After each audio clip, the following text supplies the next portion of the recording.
Here, analytic function,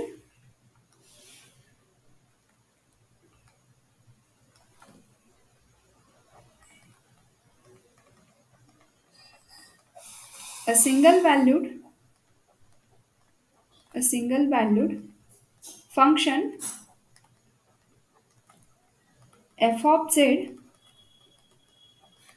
in a region, in a region capital R is said to be, is said to be analytic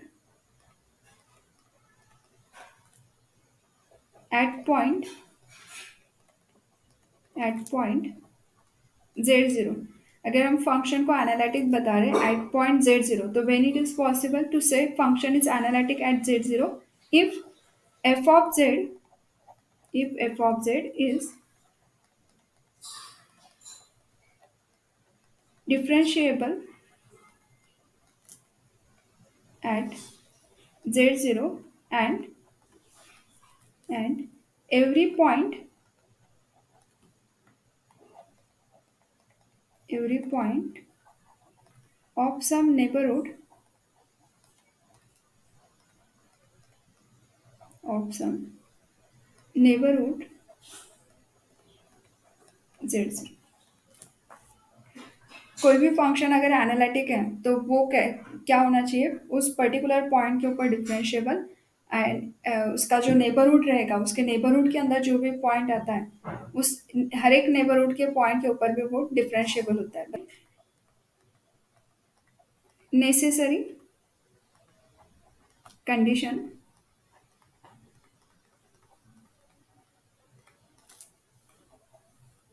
necessary condition for f of z analytic, necessary condition for f of z to be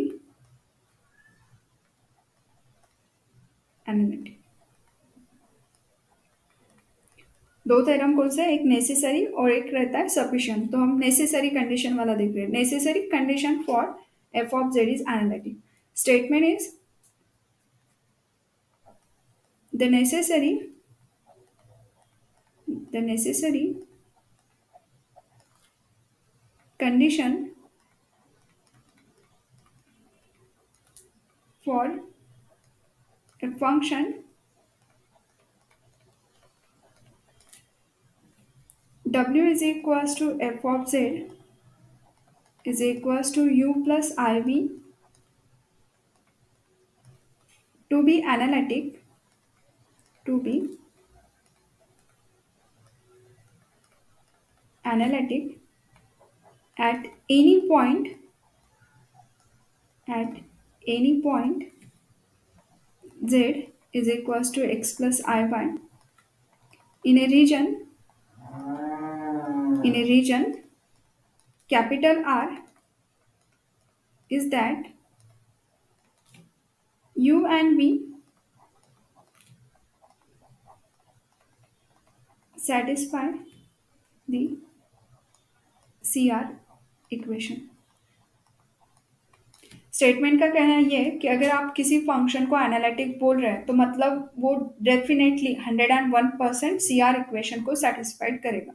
इनका कहना ऐसा है कि आप अगर बोल रहे हो कि आपका फंक्शन कैसा है, एनालिटिक, तो this imply u and v satisfied, satisfy CR equation. So here for proof given condition is given या फिर take f of z is analytic. और अगर फंक्शन एनालिटिक है तो this imply f of z is differentiable. और अगर differentiable है तो f डैश ऑफ z का डेफिनेशन भी हमें पता है. अगर f डैश लिख रहे हो तो it is nothing but a limit delta z tends to 0 f of z plus delta z minus f of z divided by delta z. ये कल हमने देखा था ना, definition of derivative is this one. ना ये, अगर हम ये डेफिनेशन अप्लाई कर रहे हैं तो what about the F of Z अगर यू और वी के फॉर्म में लिखते हैं, क्योंकि हमें सी आर इक्वेशन की तरफ जाना है, और सी आर इक्वेशन में क्या होता है, यू एंड वी रहता है ना, यू का डेरिवेटिव वी का डेरिवेटिव, तो we can write it is a u plus i v. और यू एंड वी क्या होता है, itself are functions of x and y, मतलब ये सिंपली यू का मतलब रहता है u is a function of x y plus v is a function of xy. So f of z is nothing but u plus iv, and u and v is any form of x and y. जैसे हमने last time यहाँ पे f of z equals to ऐसे लिखते हैं हम x plus i x square plus y square, इस तरह से लिख सकते हैं। इसका मतलब है u is our this one and v is our x square plus y square. v is a coefficient of i and u ये real part of function. So f of z का real part that is a u and imaginary part is v. तो वो any different form में रह सकता है x and y के, तो u and v are function of x and Y.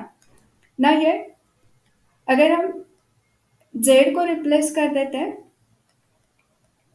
Z plus delta Z से, तो इमीडिएटली ये एक्स और वाई में भी क्या होगा, स्मॉल इंक्रीमेंट, मतलब जेड में हमने वेरी वेरी स्मॉल इंक्रीमेंट डाल दिया डेल्टा जेड, तो हमारा ये जो यू है ये किसका फंक्शन है, एक्स का, तो उसमें भी स्मॉल इंक्रीमेंट हो जाएगा that is a delta x.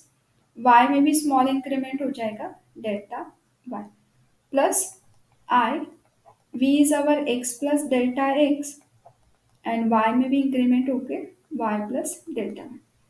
ये इस तरह से चेंजेस होते हैं जब आप वेरिएबल को चेंज कर रहे हैं स्मॉल इंक्रीमेंट, तो इमीडिएटली एक्स और वाई में भी इंक्रीमेंट आ जाएगा, दैट्स वाई ये जेड में चेंजेस हो रहे हैं। सो ये यहाँ पे दोनों फंक्शन का क्या चाहिए, डिफरेंस, तो therefore we can write f dash of z is equals to limit delta z tends to zero, f is nothing but u x plus delta x comma y plus delta y u plus function क्या होता है i v, u plus i v, v भी फंक्शन हो जाएगा x plus delta x comma y plus delta y. ये हो गया एफ ऑफ ये वाला term minus here u x plus comma y plus i v x comma y whole divided by delta z. और delta z is nothing but z अगर हमारा x plus i y, तो delta z क्या हो जाएगा, delta z is our delta x plus i delta y. So यहाँ पे Z के जगह पे एक्स और वाई अगर पुटअप करते हो, f dash of z is equals to limit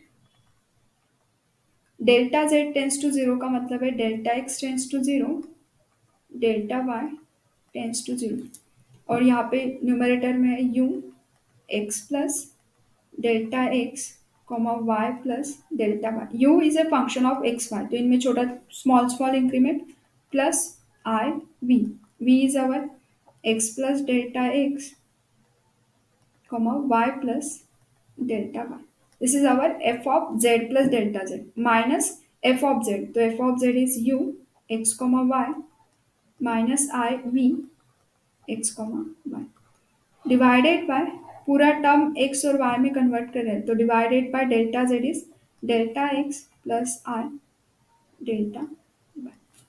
now here u का टर्म एक जगह पे लिखेंगे और आई वाली क्वांटिटी जो है वी का टर्म वो एक जगह पे लिखेंगे, बस हम प्लेस इंटरचेंज कर रहे हैं, ये फर्स्ट एंड थर्ड एक जगह पे अगर लिखते हैं, so it is our limit delta x tends to zero delta y tends to zero, here u x plus delta x comma y plus delta y minus u of x comma y divided by delta x plus I delta y, then plus I limit delta x tends to 0 delta y tends to 0 and y वाला जो quantity है that is v वाला quantity, तो v of x plus delta x y plus delta y minus v of x comma y divided by delta x plus I delta y. And when we are taking z tends to 0, so there are two ways. Delta delta z tends to zero का इसका मतलब क्या है? Delta x tends to zero, delta y tends to zero. और कल मैंने आपको दो केसेस बताई थी। जब हमारे दोनों variable tending toward the zero है तो हम एक एक को अप्लाई कर देंगे। मतलब यहाँ पे अगर हम केस वन लेते हैं कि पहले x अप्लाई हो रहा है फिर बाद में y, तो इस हिसाब से क्या होगा? F dash of z is equals to, मैं पहले x को अप्लाई कर रही हूँ तो y वाला क्वांटिटी बाहर रख दो, delta y tends to zero side में, और डेल्टा x को ब्रैकेट के अंदर इम्प्लाई कर दो, क्योंकि दोनों जीरो हो रहे तो एक एक करके जीरो होते हैं ना। So here delta x tends to zero, मतलब we are taking along the y axis, along x axis along y axis का छोड़ दो, बट आपको पता है कि ये दोनों टेंस टू जीरो है तो एक एक को अप्लाई करना है। So here delta x tends to zero, तो it is a u x plus delta x comma y plus delta y minus u of x comma y divided by delta x plus i delta y. ये हो गया पहले term के लिए। Similarly i in bracket limit delta y tends to zero को हम side में रख रहे हैं फिलहाल, और पहले अप्लाई करेंगे delta x tends to zero. और x जब जीरो होता है ना उसका मतलब होता है x एक्सिस का, x इक्वल्स टू जीरो का मतलब होता है y एक्सिस, मतलब we are actually solving along the y axis. So here v of x plus delta x comma y plus delta y minus v of x comma y divided by delta x plus I delta y. Now अगर delta x tends to zero है तो देखो ये term अगर हम apply कर देंगे यहाँ पे तो ये डेल्टा एक्स वाली क्वांटिटी जीरो हो जाएगी। सो मतलब रिमेनिंग क्या रहेगा?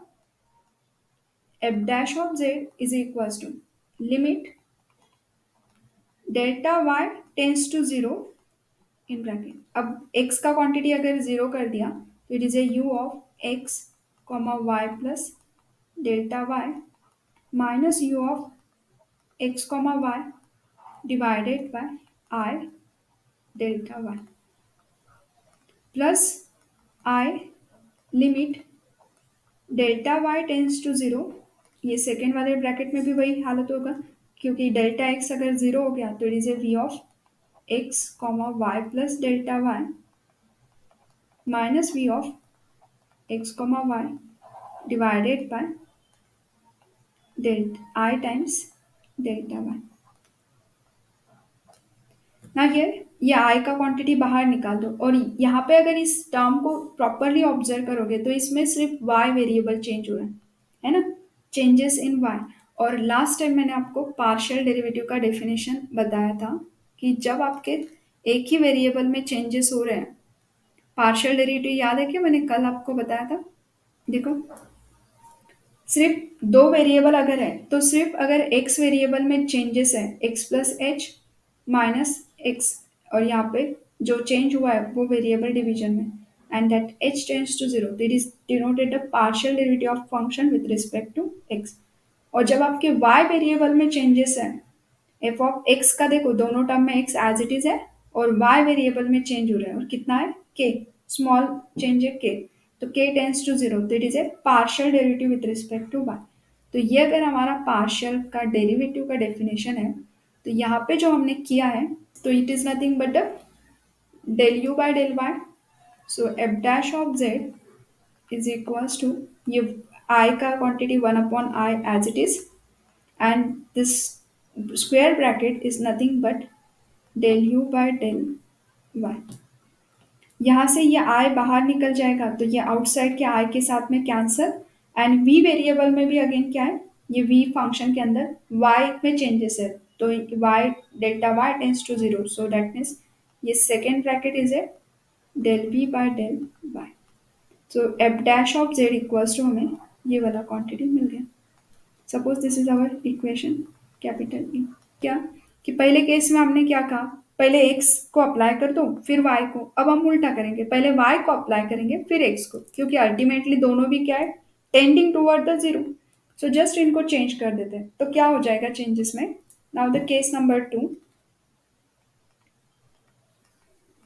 केस सेकेंड इज डेरिवेटिव जो है f dash of z, we take limit delta x tends to zero, ये साइड में रख दो, उसको बाद में अप्लाई करेंगे, पहले अप्लाई कर दो limit delta y tends to zero.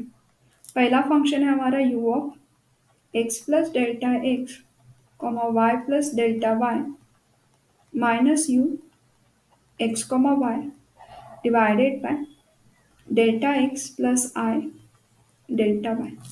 और ये u के जगह पे भी लिख दोगे तो दूसरा टर्म आ जाएगा, that is a plus i times limit delta x tends to zero, ये साइड में रख दिया in bracket, limit delta y tends to zero v of x plus delta x comma y plus delta y minus v of x comma y divided by delta x plus i delta y. ना here again apply the limit as delta y tends to zero, तो इसको y वाला quantity ये zero हो जाएगा।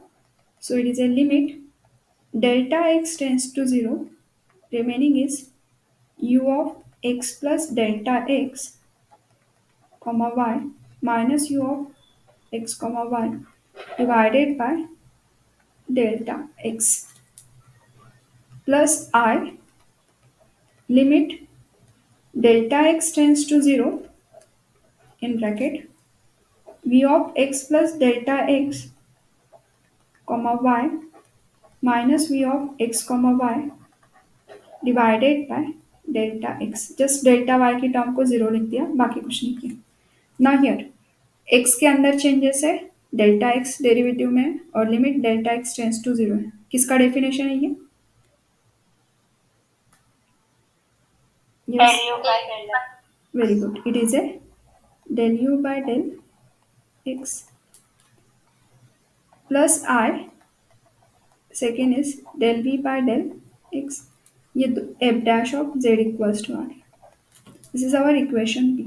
now equation A और equation B दोनों भी क्या है, लेफ्ट हैंड साइड इक्वल है एफ डैश ऑफ जेड, ये क्या है एफ डैश ऑफ जेड, और ये भी क्या है एफ डैश ऑफ जेड, और एफ डैश मतलब डेरिवेटिव, और हमने क्या कहा था हमारा फंक्शन एनालिटिक है, एनालिटिक है तो डेरिवेटिव एग्जिस्ट है, और डेरिवेटिव एग्जिस्टेंस का मतलब मैंने आपको क्या बताया था कि we get the unique answer, मतलब आप डेरिवेटिव अगर निकाल रहे हैं तो कैसे भी निकालो आपको सेम आंसर मिलेगा।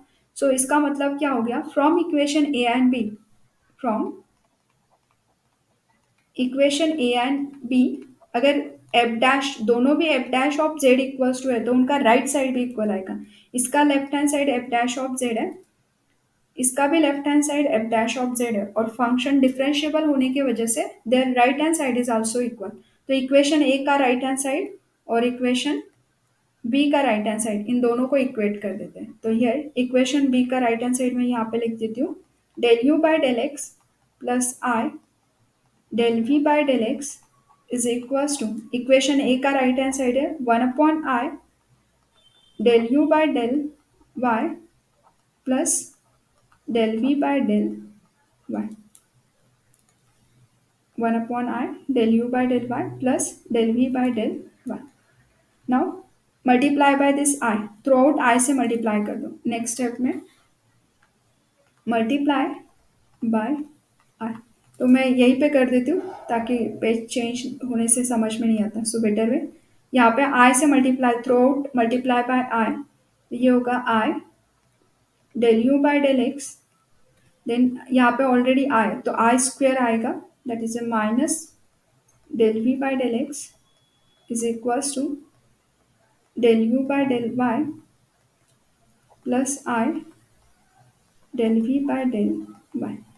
Equate the coefficients, real and imaginary part को इक्वेट करना है, equate real and imaginary part. So imaginary part यहाँ पे है आई का कोएफिशिएंट लेफ्ट हैंड साइड में del u by del x, और ये राइट साइड के आई के कोएफिशिएंट के साथ में इक्वेट हो जाएगा। ये हो गया रियल इमेजिनरी पार्ट का इक्वेशन। और ना इक्वेट द रियल पार्ट, तो विदाउट आई वाली क्वांटिटी को इक्वेट करते हैं तो यहाँ पे है del u by del y is equals to minus del v by del x. Hence we get the CR equation. This is a CR equation. So start कहाँ से किया था? फंक्शन को हमने एनालिटिक कंसिडर किया और आ कहाँ पे गए? CR इक्वेशन के ऊपर। मतलब ही क्या हो गया कि हमने तो जनरल केस अप्लाई किया था ना, इसका मतलब क्या हो गया? If this imply if f of z is analytic,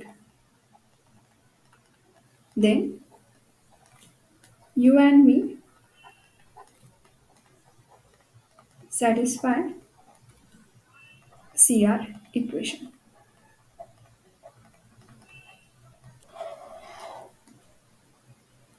अब इसका ये जो एग्जाम्पल है ना, देखो एग्जाम्पल में इसका क्या यूज होता है। F of z equals to आपके पास में लिखा है जेड बार और question is show that f of z is not analytic. तो मैंने आपको क्या बताया, नॉट एनालिटिक के लिए फंक्शन नॉट डिफरेंशिएबल बता दो, बट डिफरेंशिएबल करना कितना डिफिकल्ट है। सो इजी तरीका देखो अभी क्या हो गया, ये थ्योरम की वजह से क्या मिलता है हमें। थ्योरम ये कुछ कंडीशन को हम इजी कर सकते हैं। यहाँ पे ना एफ ऑफ जेड है, f of z equals to z bar, this is our given function. F of z is nothing but u plus i v and z bar is nothing but x minus iy. Z bar is a conjugate of z, कल ही देखा था। Now equate the real and imaginary part. तो we get u is equals to x, v equals to minus y. अगर function analytic है तो definitely satisfied the C R equation. So here u को अगर हमने x से differentiate किया तो del u by del x का आंसर होगा 1 और u को अगर y से डिफ्रेंशिएट किया तो इट इज 0। सिमिलरली v को x से डिफ्रेंशिएट करो तो यह हो जाएगा 0 एंड v को अगर y से डिफ्रेंशिएट करते हैं तो इट इज ए -1।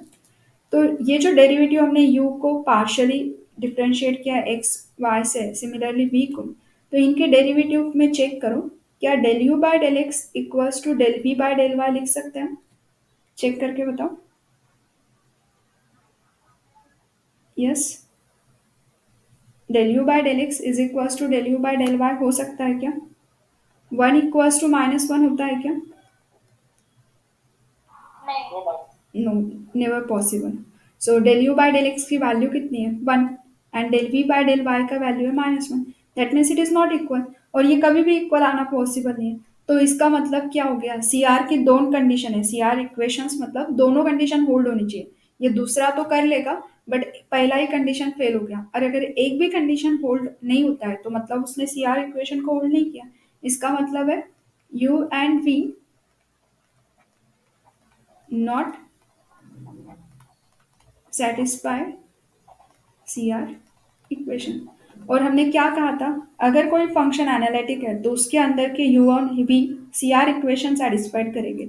यहाँ पे हमें फंक्शन के u and v C R equation satisfied नहीं कर रहे, इसका मतलब है ऑब्वियसली वो फंक्शन कभी एनालिटिक हो ही नहीं सकता, क्योंकि एनालिटिक होने के लिए नेसेसरी है कि u and v C R equation को होल्ड करें। So this imply f of z is not analytic. Thank you. Like, share, and subscribe.